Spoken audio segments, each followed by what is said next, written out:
కృష్ణానదీ తీరాన వెలిసిన పవిత్ర పుణ్యక్షేత్రం శ్రీశైలం. ఇక్కడ కృష్ణానది పాతాళగంగ రూపంలో ప్రవహిస్తుంటుంది. లక్షలాది మంది భక్తులు పాతాళగంగలో పవిత్ర స్నానాలు చేసి మల్లికార్జునుడి దర్శనం చేసుకుంటారు.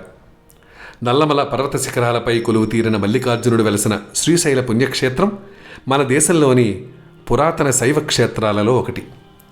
ఆంధ్రప్రదేశ్లోని కర్నూలు జిల్లాలో కృష్ణానదికి కుడివైపున ఈ క్షేత్రం ఉంది. ఈ పర్వత శిఖరాన్ని సిరిధన్, సిరిగిరి, శ్రీపర్వతం, శ్రీనగం అని కూడా పిలుస్తుంటారు. శతాబ్దాలుగా శైవ పుణ్యక్షేత్రంగా విరాజిల్లుతున్న శ్రీశైల సందర్శనకు నిత్యం వేలాది మంది యాత్రికులు తరలి వస్తుంటారు. మన ఇళ్లల్లో అనునిత్యం చేసుకునే పూజాధికాలలో ఆయా సందర్భాలలో శ్రీశైలస్య ప్రదేశే అంటూ చెప్పుకునే సంకల్పం ఈ క్షేత్ర ప్రాధాన్యతను మనకు తెలియచేస్తుంది. శ్రీశైల మల్లికార్జునలింగం 12 జ్యోతిర్లింగాలలో ఒకటి కాగా, పక్కనే కొలువున్న భ్రమరాంబికాదేవి 18 శక్తిపీఠాలలో ఒకటి కావటం విశేషం. జ్యోతిర్లింగం, శక్తిపీఠం ఒకే ఆవరణలో ఉండటం శ్రీశైల క్షేత్ర ప్రత్యేకత. ఇక్కడ మల్లికార్జున లింగానికి భక్తులు ఎవరైనా సరే స్వయంగా అభిషేకం చేసుకునే సదుపాయం ఉండటం మరో విశేషం. భక్తులు నేరుగా గర్భగుడిలోకి వెళ్ళి జ్యోతిర్లింగాన్ని స్పృశించి అభిషేకం, అర్చన చేసుకోవచ్చు. ఇందుకు కులాలు గాని మతాలు గాని అలాంటి భేదాలు ఏమీ అడ్డురావు. చరిత్ర, ప్రశస్తి.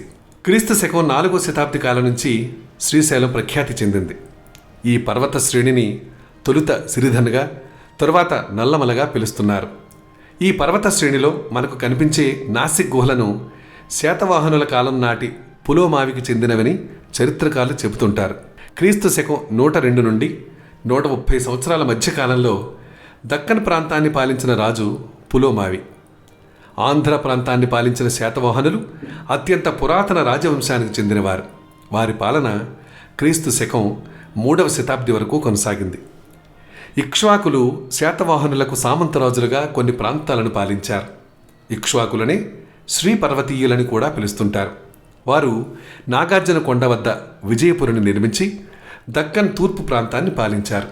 కొత్త నాగ కుటుంబానికి చెందిన శాతవాహన యువరాణి వద్ద సుబేదారిగా పనిచేసిన పల్లవ శ్రీముఖవర్మ తరువాతి కాలంలో శాతవాహన సామ్రాజ్యాన్ని ఆక్రమించాడు. తరువాత అతడు ఇక్ష్వాక రాజు పురుషదత్తుణ్ణి ఓడించి వారి సామ్రాజ్యాన్ని కూడా ఆక్రమించుకున్నాడు. ఈ క్రమంలో శ్రీశైలం 3వ శతాబ్ద కాలంలో పల్లవ రాజుల ఆధీనంలోకి వచ్చింది. పల్లవ వంశానికి చెందిన త్రిలోచన వర్మ ఇక్కడి అటవీ ప్రాంతాన్ని నరికివేసి దానిని బ్రాహ్మణులకు నివాసయోగ్యంగా మార్చాడు.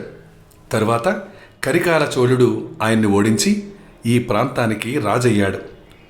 4వ శతాబ్ది కాలంలో ఈ ప్రాంతాన్ని పాలించిన వాకాట రుద్రసేనుడు మగధ చంద్రగుప్తుడి 2వ కుమార్తె ప్రభావతిని వివాహమాడాడు.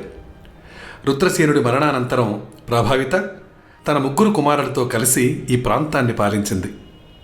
ఆ సమయంలో వాకాట, మగధ రాజవంశాలు రెండూ శ్రీశైల ప్రాంతాన్ని అభివృద్ధి చేశాయి. చాళుక్యుల తర్వాత ఈ ప్రాంతం కాకతీయుల పాలనలోకి వచ్చింది. 4వ విక్రమాదిత్యుడి మరణానంతరం చాళుక్యులను ఓడించిన కాకతీయులు ఈ ప్రాంతాన్ని తమ ఆధీనంలోకి తీసుకొచ్చారు. వారు తెలుగు ప్రజలందరినీ కలిపి విశాల కాకతీయ సామ్రాజ్యాన్ని నిర్మించారు. 1110-1150 మధ్య కాలంలో ఈ ప్రాంతాన్ని పాలించిన 2వ ప్రోలయ చాళుక్యులను ఓడించి తెలంగాణ ప్రాంతాన్ని తమ రాజ్యంలో కలుపుకున్నాడు. 1262-1296 మధ్యకాలంలో ఈ ప్రాంతాన్ని పరిపాలించిన రుద్రమదేవి తరువాత ప్రతాపరుద్రుడు రాజయ్యాడు. ప్రతాపరుద్రుడు తన భార్యతో కలిసి శ్రీశైల మల్లికార్జునుని పూజించి తులాభారంతో నిర్వెత్తు స్వర్ణాభరణాలను సమర్పించాడు. మల్లికార్జునుడి మధ్యాహ్న పూజ